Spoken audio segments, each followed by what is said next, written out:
हे तर मग आज आपण रिॲक्ट करणार आहे एका हॉरर व्हिडिओवर. तर चला स्टार्ट करू. केवढा उशीर झाला यार, कुठे हा? अरे सॉरी रे, लेट झाला मला. अरे एवढं कोण टाइम लावतं का? किती उशीर झाला यार अरे ते स्मित? जाऊ दे, बाकीचे कुठे आहेत? बाकीचे गेले पुढे चौकात थांबलेत. चल लवकर. हा चल ना. अरे थांब ना, इकडून चल ना. अरे इकडून नको रे, या तुला दोन्ही माहिती तर नाही इकडे same स्मशानभूमी आहे. शॉर्टकट आहे, चल तुला अरे दाखवतो. नको चल. रे, अरे अरे चल ना, मी नको आहे ना. रे. काय लहान मुलांसारखं. यांचे म्हणजे शॉर्टकट संपतच नाहीत. आता जो एकदम याच्या आधीची व्हिडिओ जी बघितलेली त्यात पण शॉर्टकटनी नेतो ते, पण तेव्हा पण मी हाच बोललेलो, अरे नको रे, अंधार आहे काय. सायराज राहू दे रे, कशाला उगाच इकडून माहितीये ना तुला कशाला आपण जातोय. तू कशाला टेन्शन घेतो? अरे नको ऐक, रे, मी सोड, तुला सोड, सांगतो जाऊ ना. दे. आपण जाऊ एवढं- ना परत. काय घाबरतोय? थांब ना जरा, मी तुला सांगतो ना. एवढं लक्षात ठेव. माझे आजोबा काय बोलायचे, 2 हाका ऐकू आल्या तर की टॉयलेट वरून उठायचं. पाठी वळून बघायचं नाही. अरे बाबा, अरे 2 हाका ऐकू आल्या, पाठी वळून बघायचं नाही.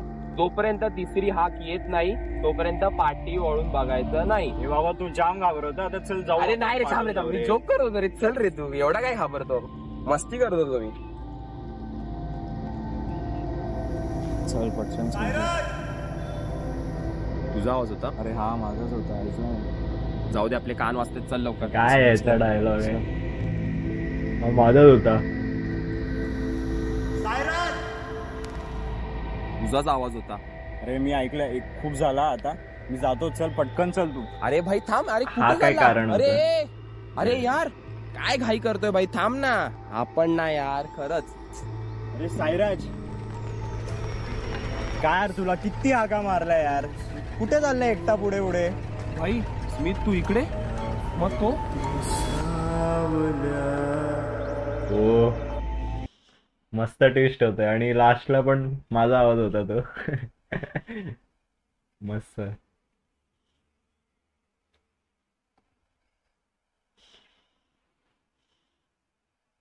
ते चांगलं होतं, फक्त मी वेगळ्या कारणाने असं पुढे जायला पाहिजे होतं.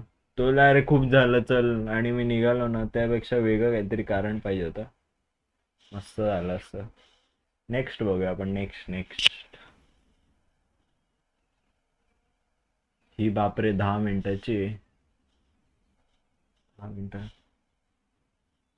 हे सार्थक, चल पटकन, सगळे येणार आहेत रे. आणि तू मोबाईल घेऊन का बसलाय? चल मोबाईल ठेव. आवर, अरे आवर पटकन. रोबोट सारखा बघत होता, हा रोबोट सारखा बोलतोय. तुम्ही बघाल ना, कास्ट सेमच आहे. याच्यात हा आहे, त्याच्यात मोजके लोकच तेच करत आहेत. तरी ही स्टोरी आहे, म्हणजे ह्याच्या पाठची व्हिडिओ होती ना तशीच आहे. म्हणजे तो एक आता आहे ना पूर्ण गाता लिहायला घेईल. अरे मला वाटलं खरंच बोलावली. अरे सायराज ये. अरे विनायक नाही आला? अरे बेस्ट आहे, कट मस्त केलं. माहिती आहे ना, उशीर झाला. मला तुला पुढे जा. अरे मी नंतर येतो. मी एकटा आलो निघून, मला कंटाळा आला. ये बस जा. तुम्ही सार्थक थांबलाय बघ. आणि विनायक एकत्र येणार होते. अरे काय मग? काय आलास? हा आलो. काय फोन आता सगळे येणार आहेत. ठेवतो फोन. अरे हो, थांब जरा. बाकीचे चालेल काका. थँक्यू. बरोबर. अरे तेव्हा आले बघ. काय रे? बाकीचे तर येऊ दे. अरे हे तू असं. हो काका आले. अरे सगळे आले. बसा भाई. सगळे आले आणि चिकटले डायरेक्ट एकदम. त्याला उशीर होईल रे. अरे तो पर्यंत काय करायचं? विनायक बाकी आहे. हे बघा यांचं आता कन्सेप्ट बघ काय आहे, की विनायक बाकी आहे यायचा. तर काय करायचं, स्टोरी सांग. तो हा एकच स्कॅमर स्टोरी सांगेल आता. अरे हा, सांगतो. शांत व्हा. नीट ऐका. अरे त्या दिवशी बसले पण हे एकदम का दुसरं काम नाही काय? अरे नाही रे, आताच बसलोय. तू स्टार्ट कर रे बाबा. हा मग त्या दिवशी ना. अरे तू पण बस. ऍक्टिंग बस तू स्टार्ट कर रे. अरे भाई सगळ्यांचं झालं. मी नक्की बोलू. हा मग आता कोणीच बोलणार नाही काही. सांगतो. गोष्ट अशी आहे की ही आमची कल्याणची रूम सगळ्यांना माहिती आहे. आम्ही जेव्हा सगळे एकत्र राहत होतो, म्हणजे माझ्या बहिणीचं लग्न वगैरे नव्हतं आलं, मी मम्मी पप्पा आणि बहीण आम्ही एकत्र होतो. आणि जरा घरी थोडे प्रॉब्लेम चालू होते फायनान्शियल वगैरे. तर आईने ना आमच्या नात्यातला एक हाय चुलत मामा आहे माझा, तो थोडासा पंचांग वगैरे बघतो, देवा वगैरेचं बघतो. तर आईने त्याला फोन करून विचारले काय उपाय आहे का त्याच्यावरती, थोडा प्रॉब्लेम चालू आहे वगैरे घरी. तर तो बोलला ठीक आहे मी तुला सांगतो, एक काम कर, दक्षिण दिशा कुठल्या साईडला आहे. आई बोलली की किचनच्या इकडे. मग तो बोला ठीक आहे एक काम कर, किचनच्या साईडला खिडकीत एक निरंजन संध्याकाळचं आणि काही गोड ठेव. गोड म्हणजे काही म्हणजे दूध साखर किंवा गोड भात असं काही रोज ठेवत जा. आता हा शॉर्ट मस्त आहे आणि तो नरेट करतोय ते पण चांगलं आहे. म्हणजे आणि क्वालिटी तर ते एक मित्राचा आयफोन होता म्हणून मग चांगलं आहे. नाहीतर मग या मुलाची ऍक्टिंग रे बापरे. तर आई बोलली ठीक आहे चालेल. हे काय चालू आहे, हे काय चालू आहे. ठेवते मी. तर येडे लोक. मामाने सांगितलं आणि आईने ठेवायला सुरुवात केली.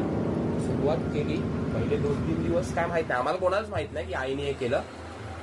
आणि ते केल्यानंतर 2 दिवसानंतर ते मी झोपायचो ना. 2 दिवस आता आपण कुशी झोपतो बरोबर, मी कुशी झोपलो ना मला मध्ये जाग यायची रे.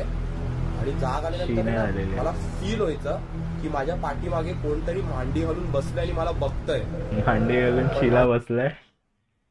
शिला बसताना याला बघायचंय नाहीये, मी काहीच करू शकत नाही. मला माहितीये कोणतरी बघते माझ्या पाठीमागे, पण माझी बॉडी फुल जाम झाली. अरे हे डेंजर आहे. स्लीप पॅरालिसिस बाबा, स्कॅम आहे स्कॅम. कसे ते म्हणजे येडेच होत असतील ना, म्हणजे बॉडी वगैरे हलवता नाही येत आणि फुल झोपेत पण नसतो, सगळं दिसत असतं. स्कॅम आहे तो. मला तर रडूच येईल बाबा. मग ते असं बराच वेळ चालू राहायचं. 1-2 तास मी फुल जोर लावतोय, हात मारायला बघतोय, माझा आवाज निघत नाहीये. आणि एक सकाळ झाली 4:30 वगैरे की मग ते नॉर्मल व्हायचो आणि मग मी उठायचो कसा तरी आणि चेक करायचो तर काय नाही. असं माझ्याबरोबर ना 2दा-3दा झालं. आणि एकदा काय आलं, पप्पांची नाईट होती म्हणून मी आतमध्ये आईबरोबर बेडरूम मध्ये जाऊन झोपलो. बहीण बाहेर झोपली होती आणि माझ्याबरोबर सिम्बा होता माझा कुत्रा, तुम्हाला माहितीच आहे. तर तो मी जिथे असणार तिथे येऊन झोपायचा. तर तो पण बेडरूम मध्ये आलेला आणि मी जो दरवाजा आहे बेडरूमचा, आमचा बेड थोडा तिकडे आहे ना, तर आमच्या बेडरूमच्या दरवाज्यातनं किचन आणि हॉलमध्ये जायचा पॅसेज दिसतो राईट. तर मी त्या साईडला झोपलो होतो आणि आई पण जागी होती फोनवरती.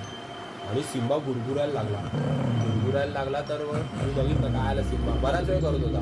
मला कंटाळा आला म्हणून मी त्याला ओरडलो आणि बघितलं तर कोणतरी किचनमधून हॉलमध्ये चालत गेलं आणि ते माझ्या आईने पण बघितलं आणि सिम्बा उठून हा खरं बोलतोय का? स्टोरी तर मस्त आहे. खरं बोलतोय का माहित नाही आता, पण स्टोरी मस्त आहे की डेंजर असं खरं मध्ये झालं असं. म्हणजे घर आहे, अरे घर आहे आणि कोणतरी चालताना दिसत झालं. मी तर बांबू बिंबू घेऊन शोधायला निघेल. म्हणते तू पण बघितलं ना? मी बोललो हा कोणतरी गेलं काय? मी बोललो काय नाही सोड. कसं काय नाही, येणं बघितलं बोलतो मी, बघितलं नंतर बोलतो काय नाही सोड. दुसऱ्यांदा दिसलं. तुला आधी एकदा होतं तर मी तिला सांगितलं की माझ्याबरोबर पण असं होतंय झोपताना वगैरे की कोणतरी पाठी बसतं आणि मला हालता नाही येत. आई बोलली काय होतं आपल्याला म्हणजे काय झालंय विचारायला लागेल ते. म्हणलं ठीक आहे. तर हे झालं 2दा-3दा झालं माझ्याबरोबर, पण परत ते झालं माझ्या झोपायचं. आईला पण 1-2दा दिसलं. आणि एक दिवशी नेक्स्ट वीकमध्ये पप्पांचं डे होतं, त्यांना सकाळी 5 वाजता जायला लागतं. सो आई 4 वाजता उठायची चपाती वगैरे बनवायला आणि मी पण लवकर उठायचं जॉगिंगला जायचं म्हणून. तर मग मी किचनमध्ये जाऊन विचारलं की तुला आता काय असं दिसतं का, फील होतं का, काय दुसरं काय झालं का तुझ्याबरोबर? तर आई बोलली नाही आता 2 दिवस झाले मला पण काय झालं नाही. तर मी पण बोललो मला पण काय झालं नाही. आणि बेडरूममध्ये पप्पा झोपलेले होते आणि थोडासा दरवाजा आम्ही असा ओढून घ्यायचो का, तर किचनची लाईट पडणार ना, मग त्यांना जाग येईल, ते झोपलेत. तर आतून आवाज आला साईराज. तर मी पटकन गेलो आतमध्ये आणि दरवाजा उघडला आणि लाईट लावली. तर पप्पा उठले, त्यांनी माझ्याकडे बघितली आणि बोलले एक काम कर, नारळ आणि अगरबत्ती आण, देवाला देऊया. तर आम्हाला हसायला आलं, मला आणि मम्मीला. मम्मी पण आली आतमध्ये. आम्ही ऐकणार की माझे पप्पा एवढं देवाचं वगैरे नाही, नारळ वगैरे. तर ते हसलो आम्ही आधी. बोलो काय झालं एवढं नारळ आणि अगरबत्ती अचानक? तर मग त्यांनी मला सांगितली की ते झोपले होते आणि आमची जी जसं हे सेम हा जो बेड आहे अशी साईडला छोटी खिडकी आहे. सो ते झोपले होते इकडे आणि ना इकडे खिडकीत आहे ना कोणतरी मुलगा असा उभा आहे खिडकीत बघतोय बाहेर आणि त्यांना वाटलं माझेच हाईट वगैरे असं तर त्यांना वाटलं मी आहे. ते झोपेत होते ना तर त्यांनी बघितलं त्यांनी हाक मारली सायराज तर तो मुलगा असा फिरला आणि दरवाजा असा लावून घेतला ओढलेला अर्धा बरोबर तर तो त्या कोपऱ्यात गेला तिकडे सगळं पॅन्ट वगैरे आपण अडकवतो ना तर तिथं तो उभा राहिला. तर पप्पांना वाटलं मी आहे कारण की सकाळी सकाळी कधी कधी आई पाठवून दूध आण वगैरे तर खिशातनं पैसे काढायला मी आलोय तर त्यांना वाटलं मी आहे काय म्हणून त्यांनी परत एकदा हाक मारली अरे सायराज काय करतोय सायराज आणि मग मी बाहेरून आलो दरवाजा वगैरे. हे बेस्ट होतं खतरनाकच होतं ते म्हणजे तो आतमधून त्यांना वाटलं की सायराज असेल आणि बाहेरून येतोय ते बापरे आतमध्येच फुल एकदम घाबरले असेल काका. तर नाही असं झालं बाई. मग तेव्हापासून आम्हाला समजलं काय की झोपलंय काहीतरी कसा problem आहे. स्कॅमर उठ ना. म्हणून मग आईने एक दुसरे आमचे हे आहेत भट आहेत त्या भटांना विचारलं की काय प्रॉब्लेम आहे की असं का होतंय. मग त्यांनी पंचांग वगैरे बघितलं मग ते बोलले की तुम्ही आहे ना कोणातरी मेलेला आहे ना निवेद देता. मेलेल्याला निवेद बापरे गेलेल्याला ते बोललं नाही असं काही नाही करत आम्ही. मग ते बोलतात तू कुठे नैवेद्य ठेवतेस का संध्याकाळचं दक्षिण दिशा वगैरेला. काही बोलली हा तुला कोणी सांगितलं. ती बोलली माझ्या भावाने असं असं सांगितलं. शकुनी मामा रे डायरेक्ट नैवेद्य द्यायला लावलं त्यांनी स्कॅम. ते बोलले तू वेडी आहेस काय दक्षिण दिशेला कागळ वगैरे ठेवतात म्हणजे मेलेल्याला नैवेद्य ठेवतात आणि तू तिकडे ठेवलंस तुला समजतं का तू काय केलंस ते. पहिले ते ठेवायचं बंद कर. ते सगळं ठेवायचं बंद केलं सगळं स्टॉप झालं आणि मग नंतर एक 2-3 दिवसानंतर समजलं की तो जो मुलगा आम्हाला दिसायचा ना तो आमच्या बिल्डिंगला बाजूला एक 4-5 महिन्यापूर्वी माझ्याच एजचा एक मुलगा मेलेला होता तो आम्हाला दिसायचा. डेंजर भाई मला वॉशरूमला यायचं भाई आता तरी जा पण ना. ये ना. अरे हा चल चल चल. जा ना ते स्वतः. मला पण हा ये. 3 लोक पाणी घ्यायला जाते काय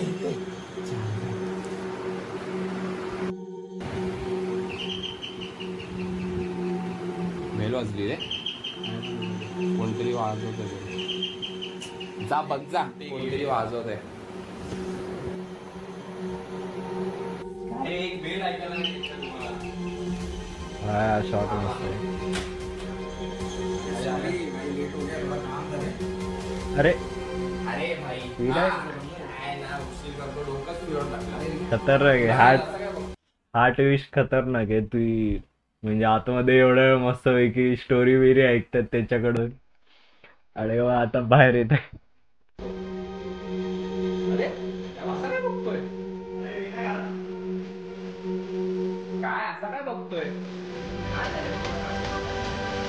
तुम इधर थे ना. ओ डेंजर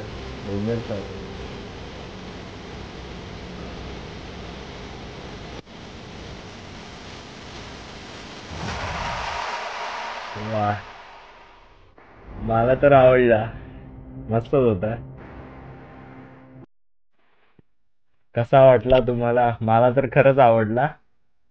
याच्यात लूपहोल म्हणाल तर काय नव्हते. मला तरी चांगला वाटला एपिसोड. तुम्हाला कसा आवडला ते सांगा आणि मी रिॲक्शन देतो ते आवडलं का नको देऊ ते पण कमेंट्स मध्ये सांगा. Bye bye.